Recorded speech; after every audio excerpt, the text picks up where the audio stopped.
Hey guys, this is GM Ballet with GM Surreal. We're here to bring you a video update review for the Rising Force patch. Now this is going to focus primarily on the PvP aspect, the mission battle system. Yeah, this feature is something that I'm actually really looking forward to just because it allows players to be able to show their dominance over other players. So initially, you would basically be reliant on nation versus nation, while this feature allows you to be reliant primarily on yourself. Now, the pro gaming scene is moving so fast right now. There's a lot of momentum, a lot of people behind it. It's incredibly lucrative, so we're trying to implement something that's going to exemplify that within Cabal. I had a chance to work on the Cabal Global Camp, and it had that pro gaming feel, and this is what we're going for. Another special thing about this is that Venus and Mercury are combined into one competitive pool, so you're going to be able to play against everyone in your service to see who truly is the best. Yeah, so let's just go ahead and hop in straight between a battle between myself and GM Balat. It'll be from my point of view. Right off the bat here, you're going to see the Archeridium set on my character, the Warrior. It doesn't glow like this initially. You have to upgrade it to plus 15, of course. Very cool set, very hard to get. The instance is incredibly difficult. It's the new BF3, so for those of you who like PvE, you're going to be stimulated. You got a lot of stuff to do. There's certainly there's more than just the mission battle, which you're going to be seeing today. You're going to want to check out the update review document. Here we're going into the Hellforge weapons. These are new weapon skins that are going to be available. Very dark, very sinister looking. I love them. They match the new stuff that's coming out, and they also flow really well with a lot of our older costumes. Yeah, they look really nice on my vampire epaulet. So if we see over here, I'm actually going to head on over to this NPC. The Capella Nation will be able to enter the mission battle from the Green Despair NPC, and I'm going to hop on over to Desert Scream, where the Procyon Nation will be able to enter. So they'll just have to go to this NPC right here, and this is basically going to be the mission battle screen. Now there's a lot of different things here. You see the ladder tab, which involves the rated ladder system. Now this is only open for a certain period throughout the day because we want to consolidate all our skilled players, all our really enthusiastic, competitive people all at one time, so you get matched evenly. Standards a little more casual. You can open up rooms at any time of the day, password protect them, go in with your friends if you want to, and then of course you have rankings, see who's best. There's also some pull down tabs, see who's the best of each particular class, and then you have history, which shows your personal history and how you've performed. Yeah, for ranked rating, you see that it's a standard elo system, and what this basically means is that all players will start off on a default 1,000 points, and with wins and losses, it'll either go up or down. And in cases of queuing, the queue system will basically try to find you a player that's basically give or take 50 points, which is ideal for your queue system. So if the queue actually extends to a longer period and you can't actually find someone within that range, it'll just extend it a bit more. You might also want to take note that you only see Frozen Coliseum. We're going to be adding more mission battles soon, maybe scale it up to 3 players, maybe more 1v1s. There's a lot we can do with this system, and we're excited to see what you guys are going to do with it. Yeah, so I'm going to go over here and I'm going to try to create a game, well, basically a room over here, and it's just standard, I mean public or non-public, and I'll just enter the name right here, live stream. Did it. Done. Good name. So I'm going to create the room right here and wait for Balad to join up and ready. I'm just going to start rolling my face across the keyboard. Hopefully something effective will happen. There it is. There it is. Okay, so let's just go ahead and hop into the game. And so you'll see the initial map structure, so we'll go ahead and have Balad talk about the architecture. Alright, now this is an asymmetrical map. There's 3 NPC objectives. First person 500 points is going to win the battle. The person who has the most amount of points at the end of the 10 minutes is going to win. These NPC objectives are worth points, and they provide you buffs as well. There's 2 towers at each player's respective base that deals damage and is also an objective that can be killed, but this is very difficult. Yeah, so both players will initially start off on 50 points, as you can see from the top right, and so players will be able to take this initial points and open up the buff shop, and they can actually purchase a buff, either an attack or a defensive one. I'm gonna look through the buffs now. Each one of these buffs are extremely potent, and they stay with you even during death. And I figured my best bet would be to purchase an attack buff immediately, since it wouldn't be too much of a big deal, and I can go through these barriers much quicker.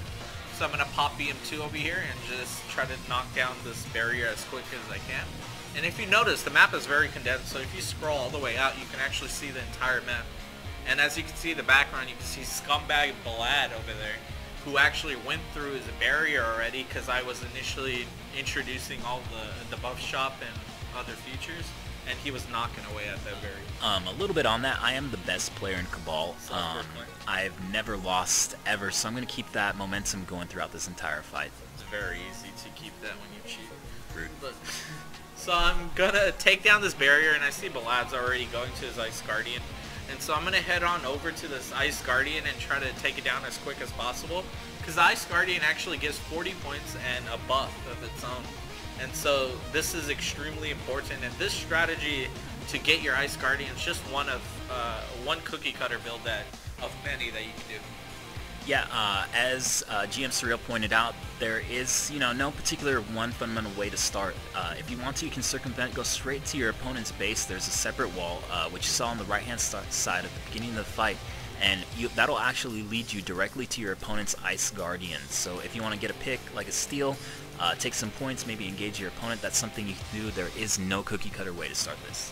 Yeah, so I took out my Ice Guardian over here, and I'm going to look to engage. Since I have 2 buffs, but there's a barrier over here blocking me for him, so I'm going to go around and have him take out the Ice Lord's barrier and try to engage right here. So I'm going to turn around, chunk him really hard so he has to get out of the line of sight, and I'm going to fully buff up. Once I fully buff up, he actually made the incredible big mistake of actually charging at me while I was ready to attack, and I actually 2-shot him, so he got face rolled really hard. When I do things, they're generally incredible. I went around the corner, buffed up, went there with, half my health, lost the fight. Ouch. That was painful. So I'm going to actually go to the Ice Lord, but I misjudged the timing since early in the mission battle, death timers are very minuscule, so he was able to get up immediately as soon as I started attacking the Ice Lord, so I had to turn away. And so now I'm in a very bad spot right here, being sandwiched between Balad and the Ice Lord. And Balad BM3, so I'm actually tanking the Ice Lord as Balad's hitting me, so I need to turn on Balad. In hindsight, I probably should have ran away to basically rubber band the Ice Lord and try to see if I could steal it, however I stayed to fight. One thing to note, when both Ice Guardians are dead, the Ice Lord's going to pick up a buff. He's going to get an additional attack, an AoE attack called Ice Spike. It's pretty dangerous, gives him a little boost there. Yeah, so I'm in a really bad spot right now, considering I died and he actually took out the Ice Lord right here, which brings up his points to 250 to my 140. And he gets the Ice Lord buff, so I'm in a really bad spot. I need to try to pick my battles very safely. And I see that he's actually going back to his base, so I'm going to try to steal his Ice Guardian over here. Now during this time, I'm actually at my base. I have a little bit of point advantage, so I'm going to want to buy some buffs to turn the battle towards my favor. Yeah, this is something I noticed since his points went to 0, so I know that he purchased all the buffs he could. And so I misjudged how much damage I could do to the Ice Guardian, so he actually found me as I was fighting it. So I'm in a really bad spot over here as I'm tanking the Ice Guardian and a fully buffed Balad. And so in hindsight, I probably should have took out the Ice Guardian and denied him that buff. However, I didn't think that far ahead. Yeah, this is a really big win on my part. I got points for the kill, points for the Guardian, and another buff. So yeah, I'm looking pretty good. Sure. And as you can see from the points, he already caught up in that aspect, even though he purchased 250 worth of buffs.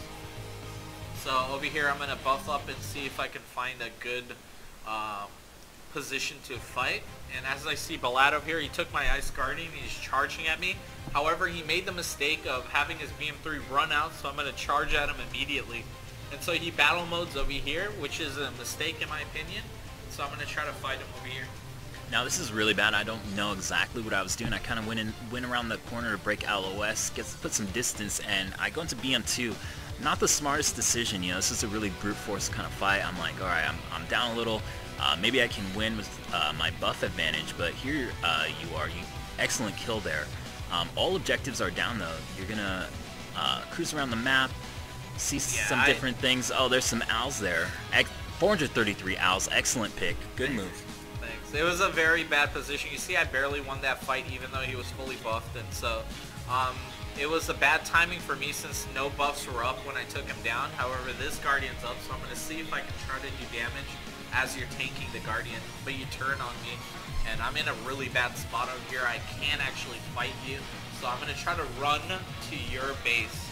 And to explain a little of this element is that these each base has a tower.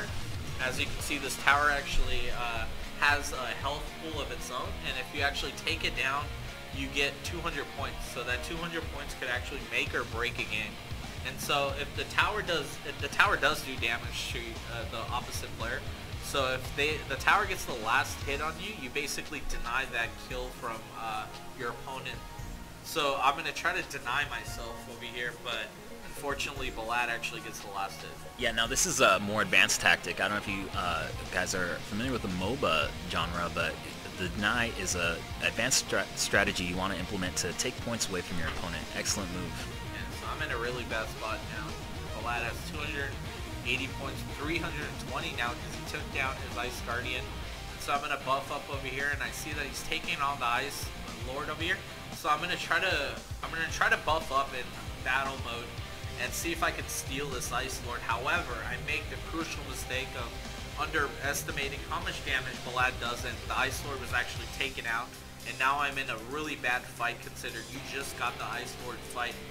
But you do mess up your skill order over here, so I'm able to do a ton of DPS over here and actually be in a good position. Yeah, this is a perfect example of how a highly skilled player can, turn the fight towards their favor using the combo system, using some LOS, some fancy dodging, fancy moves. This is really good play on your part. Keep me out of range, use that damage to your advantage, pick up a kill. Excellent. Yeah. I had to space myself out to get that kill. However, again, there wasn't a buff immediately available. This Ice Guardian of mine just popped up. However, my health pool is so low, and Balad will actually be up right here, and this engage will probably determine who wins or loses the fight, considering how close the points are. Yeah, this is pretty much, it looks like we're going to go toe-to-toe, standing combo fight.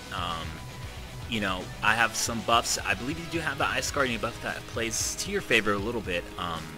We're seeing who's going to get those crits, who's going to get those combos in. Dropping a combo here is obviously going to be fatal.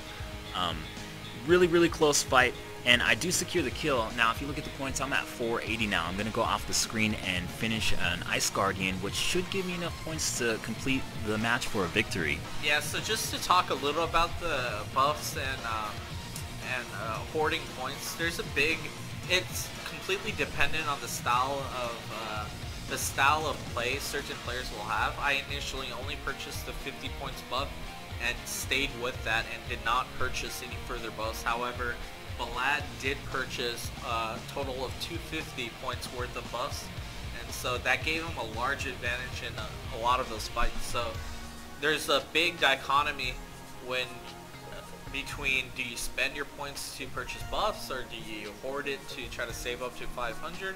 That's just, it boils down to the type of player you are. And you see over here the defeat screen for me. I actually get a trophy for losing. Mine's a little bigger trophy. I still get a trophy. So it just basically runs down the score, and if it was a rated game, you would see how much rating I get. Balad has an equal screen to show what he obtained during the fight. Alright guys, we want to thank you for joining us. Subscribe, like, share, follow us, YouTube, Facebook, Twitter, you know the story. Please post on the forums. We definitely want to hear your feedback. If you want to see some live streaming things going on with the ladder system, if you want to see us doing more update reviews through video, please let us know. We definitely want to deliver this custom tailored content to you guys that you like. That is our passion. That is what we do. We love our community. Thank you so much for everything. So just want to reiterate how crucial your feedback and criticism is welcome. We hope to do future content updates and similar videos in the future, and we hope you're really excited for the new update, just like all of us. So we'd like to thank you for tuning in, and have a nice day, guys.